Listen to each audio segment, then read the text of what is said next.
Assalamualaikum warahmatullahi wabarakatuh. Apa kabar kalian semua? Hari ini Bapak akan menyampaikan materi di satu semester ini, ya, secara daring. Di satu semester ini ada 4 bab. Yang pertama tentang cara berpikir dalam memahami sejarah. Lalu nanti ada perkembangan pembentukan bumi dan makhluk hidup, terus kehidupan masyarakat praaksara, dan hasil budaya masyarakat praaksara. Dan hari ini Bapak akan menjelaskan di bab 1 dulu. Di bab 1 ini ada beberapa submateri. Nanti bisa kalian simak PPT-nya, PowerPoint-nya, sambil mendengarkan penjelasan dari Bapak. Yang pertama tentang cara berpikir dalam memahami sejarah dulu. Nah, di bab ini kalian harus perlu ketahui itu sih, apa sih itu sejarah? Ya, apa sih itu sejarah menurut kalian ya? Sekarang pengertiannya dulu. Yang sub pertama, istilah sejarah merupakan kata yang datang dari bahasa Arab, yaitu syajarotun, yang artinya pohon. Jadi dalam bahasa Arab itu sejarah artinya pohon. Jadi maksudnya pohon itu, coba kalian bayangkan gambar pohon. Tentunya pohon itu mempunyai batang, ya kan ya, bercabang-cabang dan akar. Nah, misalnya sebagai contoh raja, ya, raja itu mempunyai silsilah, tentunya keturunan. Jadi diibaratkan sebagai keturunan. Ya, misalnya raja dan ratu mempunyai anak. Anak tersebut setelah menikah mempunyai anak lagi. Nah, anak itu lalu sudah besar, menikah, mempunyai anak lagi. Jadi diibaratkan sebagai keturunan. Nah, itu syajarotun dalam bahasa Arab, ya, sejarah. Lalu dalam bahasa Inggris tuh sejarah, history itu masa lalu, ya. Dalam bahasa Inggris sejarah itu history, yang artinya masa lalu. Selanjutnya dalam bahasa Yunani, sejarah itu kumpulan informasi. Ya, jadi dalam bahasa Yunani sejarah itu historia, yang artinya kumpulan informasi. Jadi secara umum sejarah adalah peristiwa yang terjadi pada masa lalu. Ya, jadi pengertian sejarah secara umum itu peristiwa yang terjadi pada masa lalu. Selanjutnya materi yang submateri yang kedua tentang unsur penting dalam sejarah. Yang pertama, manusia. Nah, manusia ini dalam peristiwa sejarah merupakan unsur yang paling penting, sebab manusia memiliki peran yang sangat menentukan dalam proses terjadinya suatu peristiwa sejarah. Jadi manusia ini yang menyaksikan langsung peristiwa bersejarah. Nah, jadi perannya sangat penting. Jadi itu manusia itu sebagai saksi sejarah yang melihat langsung peristiwa sejarah. Jadi misalnya ada pertanyaan, mengapa manusia itu mempunyai peran yang sangat penting? Ya karena manusia itu yang menjadi saksi sejarah, yang menyaksikan peristiwa bersejarah secara langsung. Lalu unsur yang kedua ada ruang. Unsur ruang itu meliputi suatu tempat. Nah, kalau ruang ini tempat, artinya unsur tempat. Jadi terjadi suatu peristiwa. Jadi dengan mengetahui unsur ruang, kita akan mengerti banyak nilai yang penting, bahkan fakta-fakta yang terkandung dalam peristiwa sejarah, agar mudah menelusuri kapan terjadinya peristiwa sejarah, sehingga manusia dapat membedakan kehidupan dan ciri-ciri satu sama lainnya. Lalu unsur yang ketiga, waktu, ya. Nah, unsur waktu ini dibedakan menjadi dua makna yang sangat penting, ada denotatif dan konotatif. Nah, denotatif ini meliputi apa aja? Detik, menit, jam, hari, bulan, tahun. Nah, itu. Jadi misalnya ingin mengetahui sejarah dalam segi waktu, denotatif, jadi tahu detiknya kapan, detik berapa ya, menit berapa, jam berapa, hari apa, bulan apa. Nah, itu ya dalam segi waktu denotatif. Lalu konotatif itu hanya sebagian saja artinya. Yaitu kalau konotatif itu hanya sebagian saja. Jadi enggak selengkap denotatif, konotatif. Selanjutnya yang ketiga tentang pengertian sejarah. Menurut ahli ada Muhammad Yamin ya. Muhammad Yamin, sejarah adalah sebagai ilmu pengetahuan yang disusun atas hasil penyelidikan beberapa peristiwa yang dapat dibuktikan dengan bahan penelusuran atau bahan kenyataan. Lalu ada Muhammad Ali, sejarah adalah keseluruhan perubahan dan kejadian-kejadian yang benar-benar telah terjadi. Lalu menurut Aristoteles, sejarah adalah satu sistem yang memiliki suatu kejadian sejak awal tersusun dalam bentuk kronologi. Selanjutnya submateri yang keempat, objek kajian sejarah. Nah, objek itu apa sih? Objek itu kan gambaran peristiwa sejarah, objek itu. Jadi objek kajian sejarah itu pada hakikatnya meliputi semua aspek dari asal usul kejadian hingga bentuk kegiatan yang dilakukan oleh manusia pada masa lalu. Jadi tentunya gambaran suatu peristiwa itu harus dimulai dari asal usulnya dulu, bagaimana, terus kejadian apa di dalam suatu peristiwa itu, ngapain aja orang tersebut di dalam peristiwa tersebut, kegiatannya. Objek kajian sejarah itu dibedakan menjadi dua ya, ada berupa fisik dan non fisik. Yang fisik itu berarti yang secara nyata, fisik itu secara nyata kelihatan, non fisik itu yang tidak kelihatan. Ya contohnya kayak bangunan ya. Kalau fisik itu berupa benda, kalau non fisik itu berupa karya sastra, misalnya hikayat, jadi berupa cerita, non fisik itu. Lalu dalam meneliti sumber sejarah, mengkaji, tentunya kita harus membutuhkan sumber tersebut, sumber peristiwa tersebut. Ya, misalnya kita ingin mengetahui suatu tulisan ya, atau candi misalnya, kita harus tahu sumbernya dulu, dari mana asal usulnya ya. Misalnya kita ingin mengetahui candi, kita harus mengetahui dulu orang yang tahu tentang peristiwa tersebut, sumbernya. Nah, itu sumbernya biasanya manusia. Nah, ini kalau dalam meneliti sumber sejarah itu bisa dibedakan menjadi dua, ada sumber primer dan sekunder. Nah, sumber primer itu berupa tulisan, lisan, benda. Tulisan itu berupa apa aja? Naskah, arsip. Ya contohnya kayak naskah proklamasi. Itu merupakan sumber sejarah. Kita bisa lihat di museum tuh. Misalnya naskah proklamasi. Nah, itu berarti bukti bahwa telah terjadi suatu pembacaan teks proklamasi. Naskahnya ada, buktinya ada. Lalu lisan itu biasa rekaman pidato atau video suatu kejadian. Nah, misalnya kayak pemutaran film G30 SPKI misalnya di sekolah-sekolah. Nah, itu berupa lisan. Sumber primernya, kita melihat sumber primer itu berupa lisan.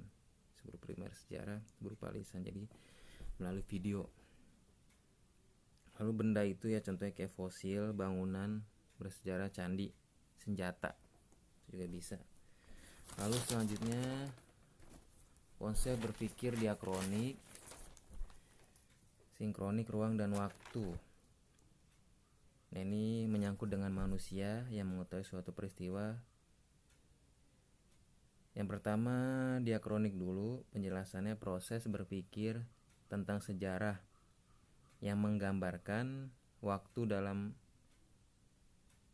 waktu dan urutan ya terjadinya sebuah peristiwa. Jadi orang yang memiliki konsep berpikir diakronik ini dia tahu asal mula suatu kejadian bagaimana sampai akhirnya bagaimana. Nah, biasanya konsep ini menggunakan 5W1H.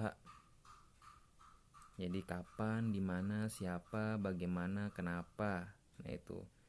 Jadi biasanya ini saksi sejarah biasanya yang tahu tentang memiliki konsep berpikir secara diakronik ini. Dia tahu asal mula kejadian, misalnya kecelakaan apa, dia tahu dari gimana awalnya sampai akhirnya bagaimana. Itu ke orang tersebut berarti dia berpikir secara diakronik. Nah, kalau sinkronik ini proses menganalisis atau menganalisa sesuatu pada saat tertentu, tidak menjelaskan peristiwa dari awal, tapi hanya intinya saja. Nah, kalau sinkronik itu berarti orang tersebut menceritakan peristiwa sejarah hanya intinya saja, nggak lengkap, nggak dari awal. Nah, itu berarti orang tersebut mempunyai konsep berpikir secara sinkronik. Nah, kalau ruang itu biasanya berpikir tentang sejarah hanya mengetahui tempat terjadinya peristiwa biasanya kalau ruang. Jadi orang tersebut nggak tahu dari awal sampai akhir, tapi cuma tahu tempatnya doang, di mana terjadi misalnya kecelakaan motor di depan Gang Swadaya taunya. Nah, itu berarti orang tersebut berpikir secara ruang saja, jadi mengetahui tempatnya saja. Lalu kalau waktu, biasa konsep ini di mana setiap peristiwa sejarah memiliki unsur waktu, kapan peristiwa itu terjadi, ya tadi dari segi denotatif dan konotatif ya. Lalu selanjutnya ruang lingkup sejarah. Ada sejarah sebagai peristiwa, sejarah sebagai ilmu, sejarah sebagai teladan. Ya, jadi ada 3 ruang lingkup sejarah: sejarah sebagai peristiwa, ilmu, dan teladan. Kita menjelaskan sejarah sebagai peristiwa dulu. Ya, dalam bahasa lain sejarah bisa dikatakan sebagai peristiwa, yaitu peristiwa yang telah terjadi pada masa lampau. Jadi tetapi tidak semua peristiwa yang terjadi pada masa lalu itu bisa dikatakan sebagai sejarah. Jadi suatu peristiwa bisa disebut sejarah apabila dia sifatnya unik, objektif, penting. Jadi sejarah sebagai peristiwa ini memiliki 3 sifat. Ada yang sifatnya unik, objektif, penting. Yang unik dulu. Nah, sifat sejarah unik ini, peristiwa sejarah itu terjadi hanya sekali. Kalau unik itu ya maka dikatakan unik itu ya peristiwa tersebut terjadi hanya sekali, berarti tidak bisa diulang kembali. Jadi misalnya proklamasi contohnya terjadi di tahun 45, itu nggak bisa diulang lagi di tahun 2020. Nah, itu maka dikatakan unik. Jadi terjadi hanya sekali, tidak bisa diulang kembali. Lalu objektif. Objek itu berarti sesuai dengan fakta-fakta yang terjadi. Ya, jadi suatu peristiwa dikatakan objektif ketika peristiwa itu sesuai dengan fakta-fakta yang terjadi. Jadi untuk mengatakan bahwa suatu peristiwa itu benar-benar terjadi dan menyejarah perlu didukung dengan data yang valid. Jadi harus ada data yang valid supaya membuktikan kalau fakta-fakta itu benar terjadi, datanya valid, akurat. Jadi serta dapat dipertanggungjawabkan kebenarannya secara ilmiah. Ya, sebagai contoh kayak teks naskah proklamasi. Nah, itu objektif sifatnya. Jadi sesuai fakta yang terjadi, kita menemukan teks tersebut misal di museum ada. Itu berarti datanya valid tuh, kalau benar-benar itu tulisan Soekarno, tanggalnya, ya kan ya, isinya, Nah, itu dikatakan objektif, berarti sesuai dengan fakta-fakta terjadi. Lalu penting itu catatan peristiwa yang memiliki nilai sangat penting bagi manusia. Itu. Lalu selanjutnya, sejarah sebagai ilmu. Ilmu itu berasal dari bahasa Arab al-im ya. Ilmu berasal dari bahasa Arab al-im yang artinya pengetahuan. Lalu sejarah sebagai teladan. Sejarah dikatakan penting ketika peristiwa tersebut mengandung nilai positif yang bisa dijadikan teladan. Ya kayak tokoh-tokoh proklamasi atau tokoh-tokoh pahlawan, ya kita bisa jadikan teladan bagi kita ikuti jasa-jasa mereka. Nah itu berarti sejarah sebagai teladan. Jadi nilai-nilai penting positif kita ambil. Lalu perubahan dan kesinambungan dalam sejarah. Tentunya dalam peristiwa sejarah memiliki suatu perubahan ya. Jadi perubahan memiliki makna sejarah. Segala aspek kehidupan yang mengalami pergerakan seiring dengan berjalannya proses kehidupan manusia. Nah, kehidupan manusia yang selalu berkembang terkadang terjadi dalam waktu yang cepat dan lambat. Nah, sebagai contoh, manusia dalam perubahan sejarah, tentunya dalam perubahan sejarah itu ada dua perubahan progres dan regres ya. Jadi perubahan progres itu perubahan menuju ke arah kemajuan. Nah, ini sifatnya menguntungkan bagi manusia ya. Ya contohnya misalnya pembangunan jaringan listrik di desa-desa pelosok yang terpencil. Dia kan tadinya menggunakan lampu minyak misalnya. Nah, sekarang sudah menggunakan lampu listrik. Nah, itu atau enggak sebagai contoh lain alat bajak sawah yang dulunya pakai kerbau, nah sekarang pakai alat traktor gitu. Lalu perubahan regres, tadi progres, regres ini kebalikannya. Ini perubahan menuju ke arah kemunduran. Nah, ini merugikan bagi manusia sifatnya. Ya contohnya kayak peperangan atau enggak bencana alam. Nah, itu pasti tentunya berdampak bagi lingkungannya. Lingkungan jadi tercemar, jadi rusak. Nah, itu. Lalu selanjutnya kesinambungan dapat terjadi apabila kelompok masyarakat hanya melakukan adopsi sistem yang telah dilakukan pada masa-masa sebelumnya. Selanjutnya faktor yang mempengaruhi proses perubahan dan kesinambungan. Ada faktor internal dari dalam.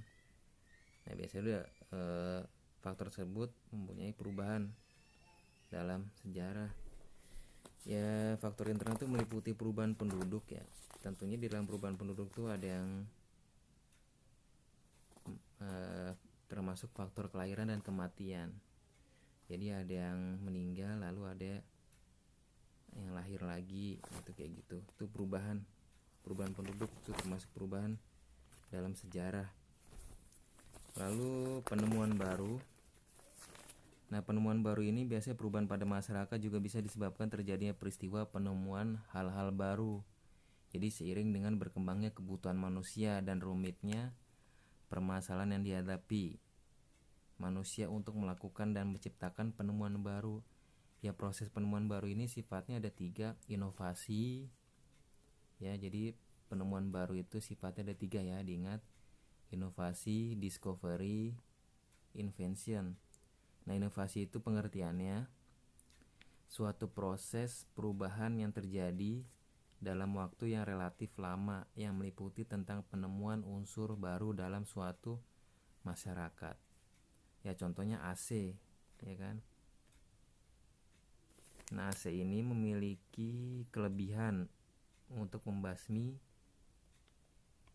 nyamuk biasanya AC. Contohnya inovasi itu relatif lama, jadi perkembangannya relatif lama penemuan AC ini.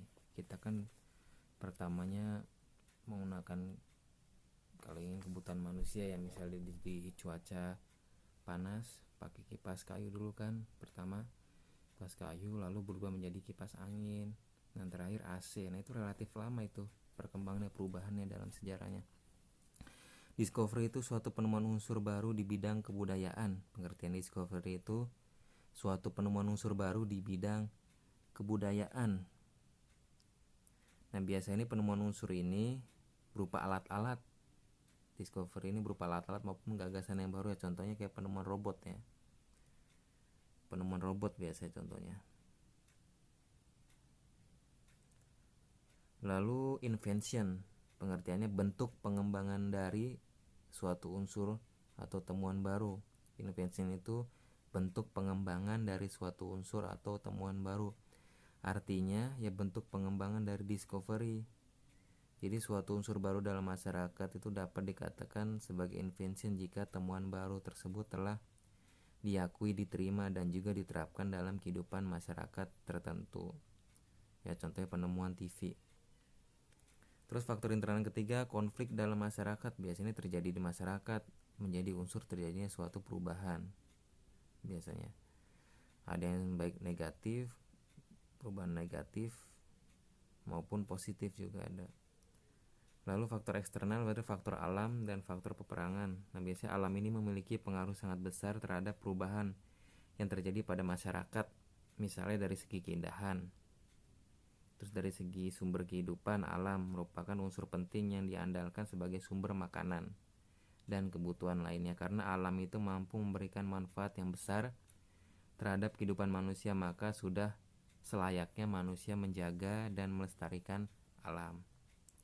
Lalu faktor peperangan. Peperangan ini merupakan faktor yang sangat mempengaruhi terjadinya perubahan dalam suatu unsur masyarakat. Jadi dengan terjadinya peperangan ini, maka kondisi masyarakat dapat berubah dengan cepat. Biasanya contoh peperangan antar suku, bahkan negara dapat mengakibatkan kerusakan dan kerugian yang sangat besar. Lalu submateri yang terakhir tentang kronologi dan periodisasi. Ada juga kronik ya, istilah kronik. Nah kronologi itu dari kata krono yang berarti waktu, logi itu ilmu. Jadi kronologi itu ilmu yang mempelajari tentang rentetan semua peristiwa yang terjadi pada waktu tertentu. Jadi manusia tersebut, contohnya manusia tersebut mengetahui suatu peristiwa, jadi diurutkan. Direntet tuh berarti diurutkan. Lalu manusia tersebut membukukan peristiwa tersebut di buku, buku apa ya? Contohnya RPUL apa ya? Biasa RPUL. Jadi biasa di buku RPUL tuh ada urutan-urutan tanggal, bulan, tahun tuh ada tuh peristiwa dari awal. Nah itu kronik namanya, catatan yang dicatat di sebuah buku, catatan peristiwa sejarah yang dicatat di sebuah buku, ya kan, pada masa lalu. Nah, itu kronik. Nah beda kok kronologi. Kok kronologi itu ilmu yang mempelajari tentang urutan semua peristiwa yang terjadi pada waktu tertentu. Jadi manusia tersebut mengetahui peristiwa dari suatu waktunya awal. Saya dari bulan ini, tahun ini terjadi suatu ini. Lalu manusia tersebut membukukan lah suatu peristiwa tersebut di sebuah buku, dicatat ya, tanggal-tanggalnya, bulannya. Itu namanya kronik, catatan peristiwa bersejarah, itu kronik. Nah keperiodisasi ini yaitu pembabakan waktu. Pembabakan itu bisa dikatakan pembagian waktu. Nah biasanya ada praaksara dan aksara. Praaksara itu manusia sebelum mengenal tulisan, aksara mengenal tulisan. Nah biasanya prasejarah dan sejarah. Nah itu dibagi, periodisasi itu pembagian waktu. Prasejarah itu sebelum adanya kehidupan, sejarah itu sudah adanya kehidupan. Ya sekian, terima kasih penjelasan dari Bapak. Kurang lebihnya mohon maaf. Wassalamualaikum warahmatullahi wabarakatuh.